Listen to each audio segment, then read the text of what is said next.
ನಗರದ ಶ್ರೀ ಸಿದ್ಧಗಂಗಾ ತಾಂತ್ರಿಕ ವಿದ್ಯಾಲಯದಲ್ಲಿ 2 ದಿನಗಳ smart system for application in electrical science 2025 ಆಯೋಜಿಸಲಾಗಿದೆ ಅಂತ ಎಸ್ಐಟಿ ಮುಖ್ಯ ಕಾರ್ಯನಿರ್ವಹಣಾಧಿಕಾರಿ ಡಾಕ್ಟರ್ ಶಿವಕುಮಾರ್ ಮಾಹಿತಿ ನೀಡಿದರು.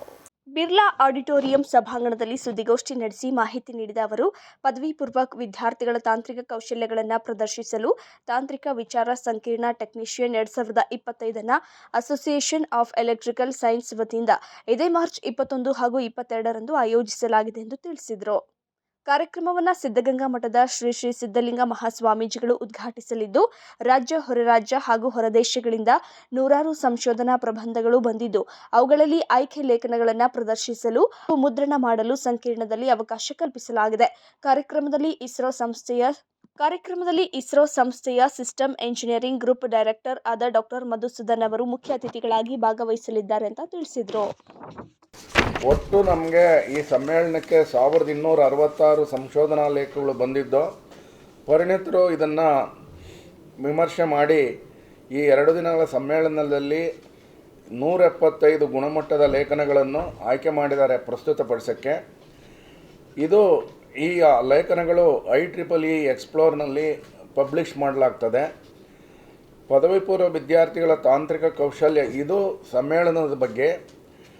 ಸಮ್ಮೇಳನ ನಮ್ಮ ಉದ್ಘಾಟನೆ ಮಾರ್ಚ್ 21, 2025ರಂದು ಬೆಳಿಗ್ಗೆ 9:30ಕ್ಕೆ ಬಿರ್ಲಾ ಆಡಿಟೋರಿಯಂನಲ್ಲಿ ನಡೆಯುತ್ತದೆ. ಶ್ರೀ ಶ್ರೀ ಸಿದ್ಧಲಿಂಗ ಮಹಾಸ್ವಾಮಿಗಳು ಪೂಜ್ಯ ಅಧ್ಯಕ್ಷರು, ಶ್ರೀ ಸಿದ್ಧಗಂಗಾ ವಿದ್ಯಾಸಂಸ್ಥೆ ಇವರ ಕೃಪಾಶೀರ್ವಾದದೊಂದಿಗೆ ಪ್ರಾರಂಭ ಆಗ್ತದೆ.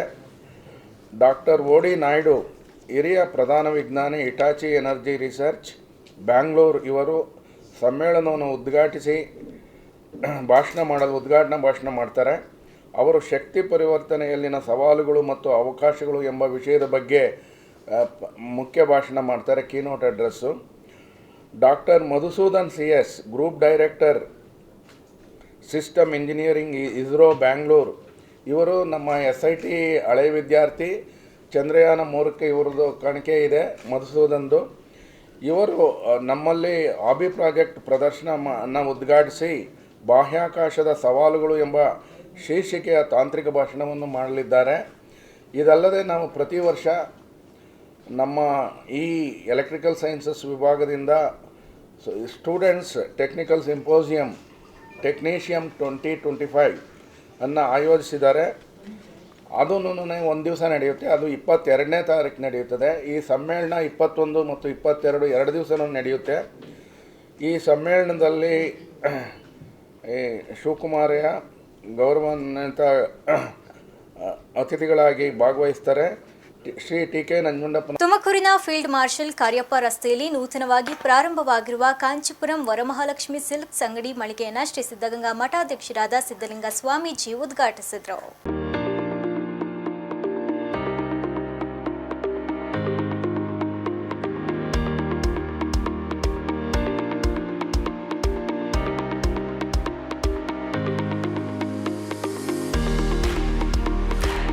ಸಿದ್ಧಗಂಗಾ ಮಠದ ಸಿದ್ಧಲಿಂಗ ಸ್ವಾಮೀಜಿ ಮಾತನಾಡಿ, ಸಾಯಿ ಸಿಲ್ಕ್ಸ್ ಕಲಾಮಂದಿರ್ ಲಿಮಿಟೆಡ್ ಅಂಗಸಂಸ್ಥೆಯಾದ ಕಾಂಚೀಪುರಂ ವರಮಹಾಲಕ್ಷ್ಮಿ ಸಿಲ್ಕ್ಸ್ ಹೊಸ ಮಳಿಗೆಯನ್ನು ತುಮಕೂರಿನಲ್ಲಿ ಅನಾವರಣಗೊಳಿಸುವ ಮೂಲಕ ದಕ್ಷಿಣ ಭಾರತದಲ್ಲಿ ತನ್ನ ಬ್ರ್ಯಾಂಡ್ ವಿಸ್ತರಣೆ ಮಾಡಿದೆ.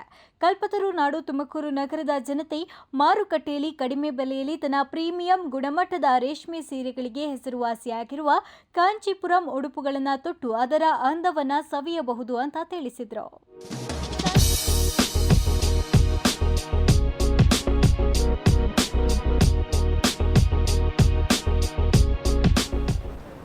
ಇದರ 68ನೆಯ ಶಾಖೆಯಲ್ಲಿ ಉದ್ಘಾಟನೆ ಮಾಡ್ತಾ ಇದ್ದಾರೆ.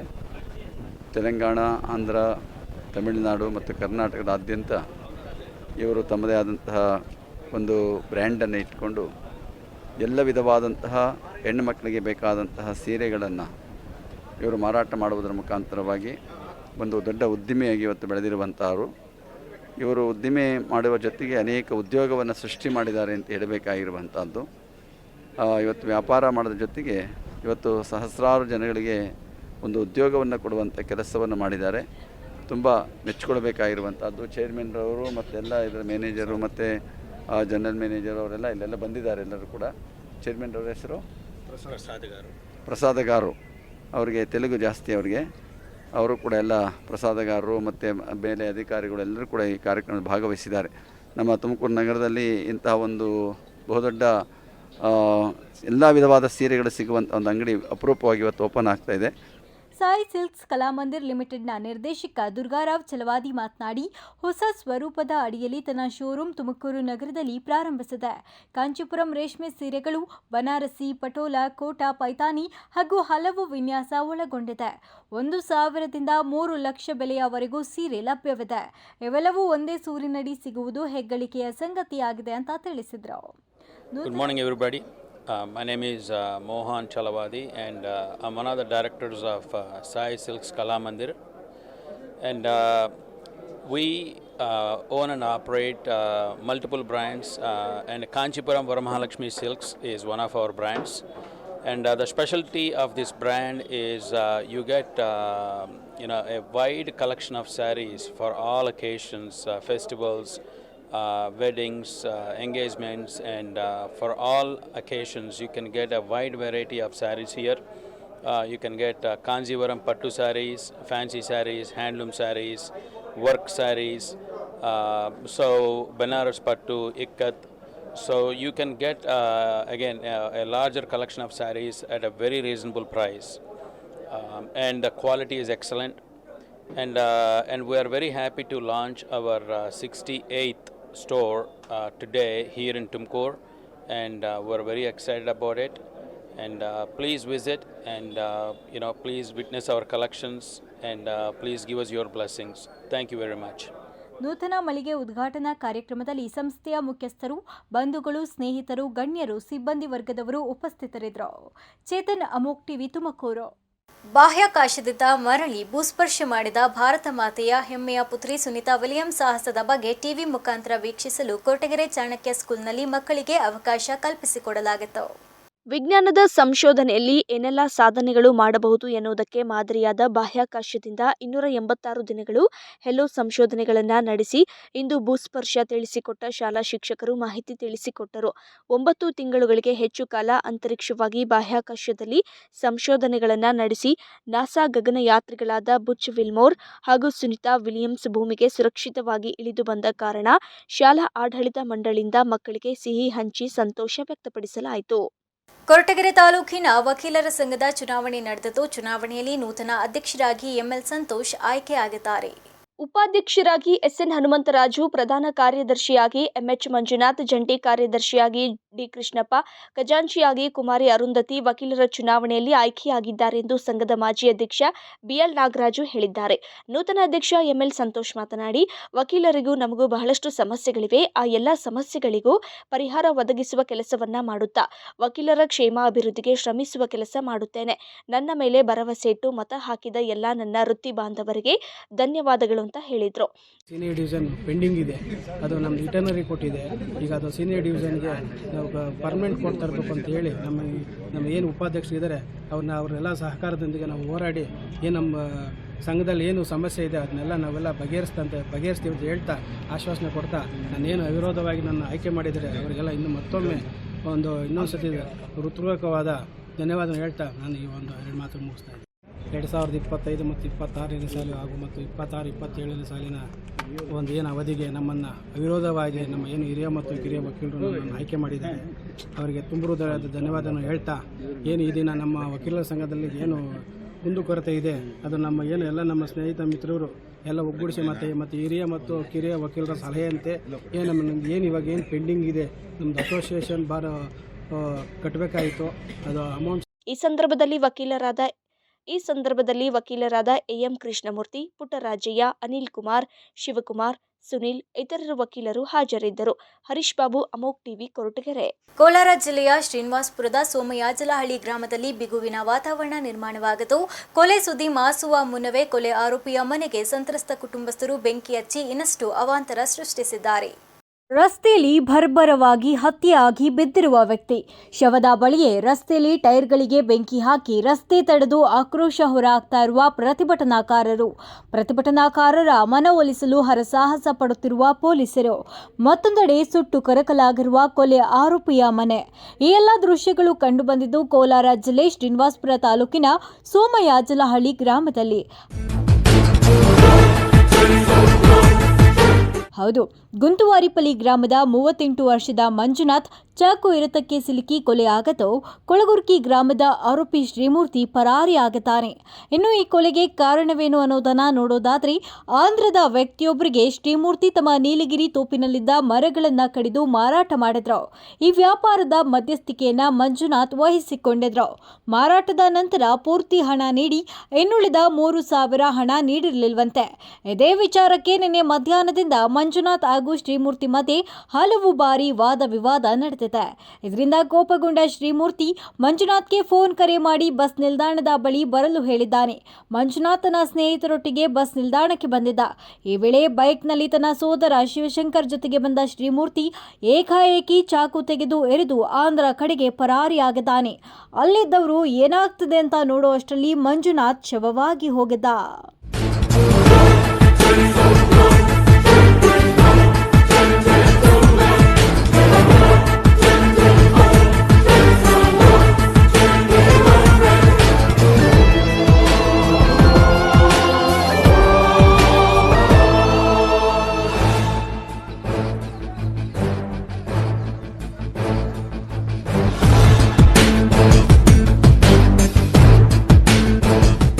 ಕೊಲೆ ಆರೋಪಿ ಶ್ರೀಮೂರ್ತಿ ಮನೆಗೆ ಉದ್ರಿಕ್ತರ ಗುಂಪು ಪೆಟ್ರೋಲ್ ಸುರಿದು ಬೆಂಕಿ ಹಾಕಿದ್ದಾರೆ.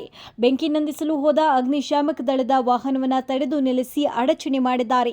ನಂದೀಶ್ ಹಾಗೂ ಯೋಗೀಶ್ ಎಂಬುವರಿಗೆ ತೀವ್ರ ಸುಟ್ಟು ಗಾಯಗಳಾಗಿದ್ದು ಬೆಂಗಳೂರಿನ ವಿಕ್ಟೋರಿಯಾ ಆಸ್ಪತ್ರೆಗೆ ದಾಖಲಾಗಿದ್ದಾರೆ. ಮನೆಯಲ್ಲಿದ್ದ ಎಲ್ಲ ಗೃಹೋಪಯೋಗಿ ವಸ್ತುಗಳು ಸುಟ್ಟು ಕರಕಲಾಗಿದ್ದು ಆರೋಪಿಗಳ ಬಂಧನಕ್ಕೆ ಆಗ್ರಹಿಸಿ ರಸ್ತೆಯಲ್ಲಿ ಟೈರ್ಗಳಿಗೆ ಬೆಂಕಿ ಹಚ್ಚಿ ಪೊಲೀಸರ ವಿರುದ್ಧವೇ ಧಿಕ್ಕಾರ ಹಾಕಿದ್ದಾರೆ.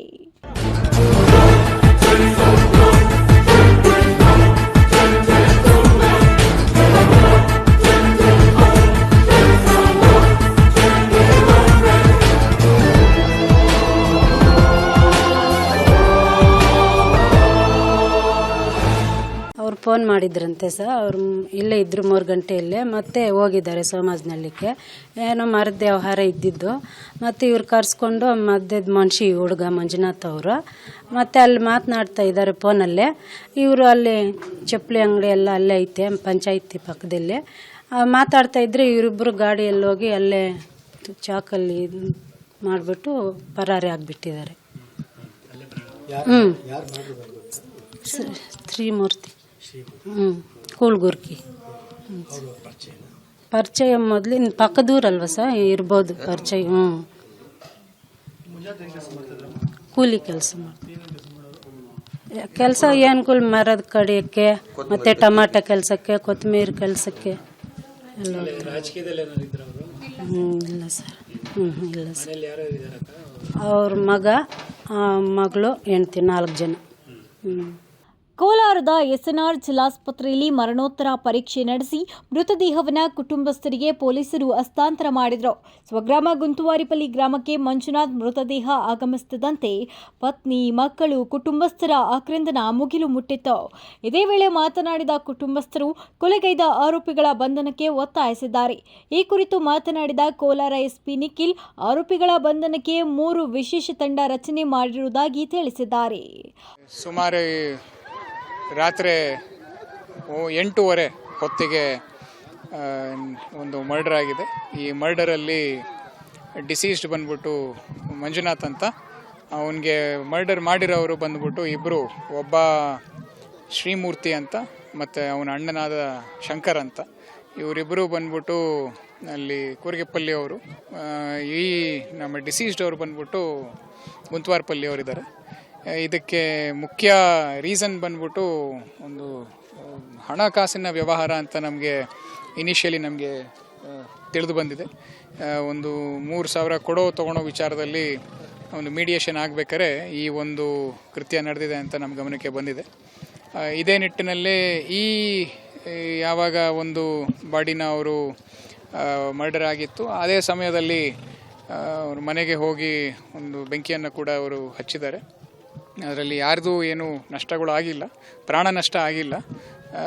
ಅಲ್ಲಿ ಯಾರಿಗೂ ಏನು all of them are out of danger, ಅಲ್ಲಿ ಯಾರಿಗೂ ಏನು ಮುಟ್ಟಿರಲಿಲ್ಲ. ಈ ವಿಚಾರವಾಗಿ ನಾವು ಅಲ್ಲೂ ಒಂದು FIR ಮಾಡ್ಕೊಂಡಿದ್ದೀವಿ. ಈ ಮರ್ಡ್ರದ್ದು ಒಂದು FIR ಮಾಡ್ಕೊಂಡಿದ್ದೀವಿ. ಇವಾಗ ಈ ಆರೋಪಿನ ಅರೆಸ್ಟ್ ಮಾಡೋದಕ್ಕೆ ನಾವು ಒಂದು 3 ಟೀಮನ್ನು ಮಾಡಿ ಅವ್ರನ್ನ ಕಳಿಸ್ಕೊಟ್ಟಿದ್ದೀವಿ. ಆದಷ್ಟು ಶೀಘ್ರದಲ್ಲಿ ಅವ್ರನ್ನ ನಾವು ಅರೆಸ್ಟ್ ಮಾಡೋ ವ್ಯವಸ್ಥೆಯನ್ನು ಮಾಡ್ತೀವಿ. ಅದರದ್ದು ಫೈನಾನ್ಸ್ ಮ್ಯಾಟರ್ಸ್ ನಮಗೆ. ಒಟ್ನಲ್ಲಿ ಹಣದ ವಿಚಾರಕ್ಕೆ ನಡೆದ ಗಲಾಟೆ ಮಾತಿಗೆ ಮಾತು ಬೆಳೆದು ವಾಗ್ವಾದ ನಡೆದಿದ್ದು, ಮಧ್ಯಸ್ಥಿಕೆ ವಹಿಸಿದ್ದ ಮಂಜುನಾಥ್ ನೋಡುತ್ತಿದ್ದಂತೆ ಸ್ನೇಹಿತರ ಎದುರಿಗೆ ಕೊಲೆಯಾಗಿ ಹೋಗಿದ್ದ. ಮನೆಗೆ ಆಧಾರವಾಗಿದ್ದ ಮಗನನ್ನ ಕಳೆದುಕೊಂಡ ಇಳಿ ವಯಸ್ಸಿನ ಪೋಷಕರು ಹಾಗೂ ಪತ್ನಿ ಮತ್ತು 2 ಮಕ್ಕಳಿಗೆ ದಿಕ್ಕೇ ತೋಚದಂತಹ ಪರಿಸ್ಥಿತಿ ಉಂಟಾಗಿದೆ. ಹರ್ಷವರ್ಧನ್, ಅಮೋಕ್ ಟಿವಿ, ಕೋಲಾರ. ಗುಬ್ಬಿ ತಾಲೂಕಿನ ಕಚ್ಚಿನಹಳ್ಳಿಯಲ್ಲಿ ರೈತ ಸಂಘದ ನೂತನ ಶಾಖೆ ಉದ್ಘಾಟನಾ ಸಮಾರಂಭವನ್ನು ಆಯೋಜಿಸಲಾಗಿತ್ತು. ನೂತನ ಶಾಖೆ ಉದ್ಘಾಟನೆ ನಂತರ ಮಾತನಾಡಿದ ಜಿಲ್ಲಾ ಅಧ್ಯಕ್ಷ ಗೋವಿಂದರಾಜು, ನಮ್ಮ ದೇಶದಲ್ಲಿ ಪ್ರತಿ 24 ನಿಮಿಷಕ್ಕೆ ಒಬ್ಬ ರೈತ ಪ್ರಾಣ ಬಿಡುತ್ತಿದ್ದಾನೆ. ರೈತ ಪ್ರಾಣ ಕಳೆದುಕೊಳ್ಳಲು ಕಾರಣ ಕೃಷಿಗೆ ಮಾಡಿರುವ ಸಾಲ ಹಾಗೂ ಕೃಷಿ ಉಪಕರಣಗಳ ಬೆಲೆ ಏರಿಕೆಯಿಂದಾಗಿ. ನಾವು ಹಸಿರು ಶಾಲನ್ನು ಓದು ದೀಕ್ಷೆ ತೆಗೆದುಕೊಂಡಿದ್ದೇವೆ. ಇದು ಬಲವಂತದ ಹೋರಾಟ ಅಲ್ಲ, ನಿಮ್ಮ ಬದುಕಿಗೆ ಬೇಕಾಗುವಂಥದ್ದು ಅಂತ ತಿಳಿಸಿದರು. ರೈತ ಸಂಘಕ್ಕೆ ಸೇರ್ಪಡೆಯಾಗಿರ್ತಕ್ಕಂಥ ಕಚ್ಚೇನಹಳ್ಳಿ ಗ್ರಾಮದ ನನ್ನ ಆತ್ಮೀಯ ಎಲ್ಲ ರೈತ ಬಂಧುಗಳು, ನಾನು ಪ್ರಾರಂಭಿಕವಾಗಿ ಹಸಿರು ದೀಕ್ಷೆಯನ್ನು ಬೋಧನೆ ಮಾಡಿ ಆಮೇಲೆ ಒಂದೆರಡು ಮಾತನಾಡ್ತೀನಿ. ಏನು ಹೆಗಲ ಮೇಲೆ ಶಾಲನ್ನು ಈಗಾಗಲೇ ಒದ್ದಿದ್ದೀವಿ, ತಾವೆಲ್ಲ ಎದ್ದು ತಮ್ಮ ಪದವಿಯನ್ನು ಮುಂದೆ ಮಾಡಿ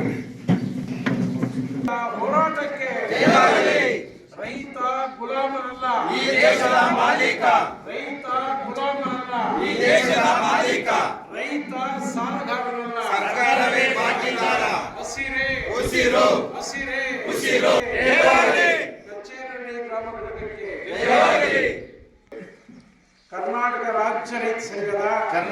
ರಾಜ್ಯ ರೈತ ಸಂಘದ ಕಾರ್ಯಕರ್ತರಾಗಿ ನಾವು ಇಂದು ಹಸಿರು ಶಾಲನ್ನು ಹೊಂದಿದ್ದೇವೆ.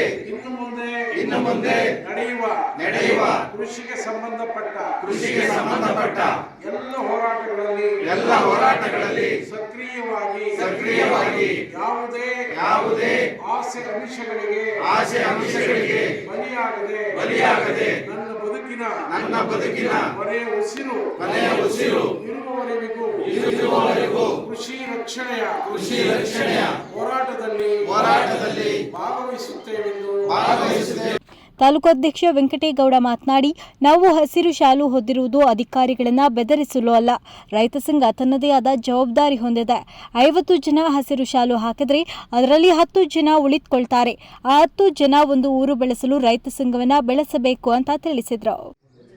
ಇದು ಸುಮ್ಮನೆ ಚಟಕ್ಕೆ ಭಾಷಣ ಮಾಡೋ ಅಂಥದ್ದಲ್ಲ. ಇದ್ರದ್ದು ಅದರದೇ ಆದ ಜವಾಬ್ದಾರಿ. ಏನಾದ್ರೂ ಒಂದು 50 ಜನ ಶಾಲೆ ಹಾಕಿದ್ರೆ 10 ಜನ ಉಳ್ಕೊಂತಾರೆ. ಒಂದು 10 ಜನ ಉಳ್ಕೊಂಡ್ರೆ ಆ ಊರು ಬೆಳವಣಿಗೆ ಆಗುತ್ತೆ ಅನ್ನೋ ಒಂದು ಲೆಕ್ಕಾಚಾರದಲ್ಲಿ ರೈತ ಸಂಘ ಮಾಡೋದು. ಯಾರು ಇದನ್ನೇ ನಾವು ಈ ತಾಲೂಕಿನಲ್ಲಿ MLA ಆಗಬೇಕು, ಜಿಲ್ಲಾ ಪಂಚಾಯತ್ ಗೆಲ್ಲಬೇಕು, ಈ ಊರ ಗ್ರಾಮ ಪಂಚಾಯತಿ ಮೆಂಬರ್ ಆಗಬೇಕು ಅನ್ನೋದು ಖಂಡಿತ ಇಲ್ಲ. ಅನೇಕ ಸವಾಲುಗಳನ್ನ ನಾವು ಎದುರಿಸಬೇಕು. ಸಂಖ್ಯೆ ಕಡಿಮೆ ಇದ್ದೀವಿ ಅಂತ ಯಾರು ಭಾವಿಸಬಾರ್ದು. ನಾವು ವಿಚಾರಗಳನ್ನ ಅಳವಡಿಸಿಕೊಂಡು ರೈತ ಸಂಘಕ್ಕೆ ನಾವು ವಿಚಾರಗಳನ್ನ ತಿಳ್ಕೊಂಡು ನಾವು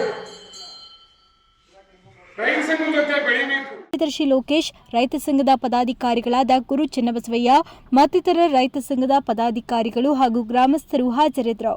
ರಂಗನಾಥ್, ಅಮೋಕ್ ಟಿವಿ, ಗುಬ್ಬಿ. ಅದೆಷ್ಟು ಈವರೆಗಿನ ಸುದ್ದಿಗಳು. ಮತ್ತಷ್ಟು ಸುದ್ದಿಗಾಗಿ ನೋಡ್ತಾರೆ ಅಮೋಕ್ ಟಿವಿ. ಎಂದೆಂದಿಗೂ ನಿಮ್ಮೊಂದಿಗೆ.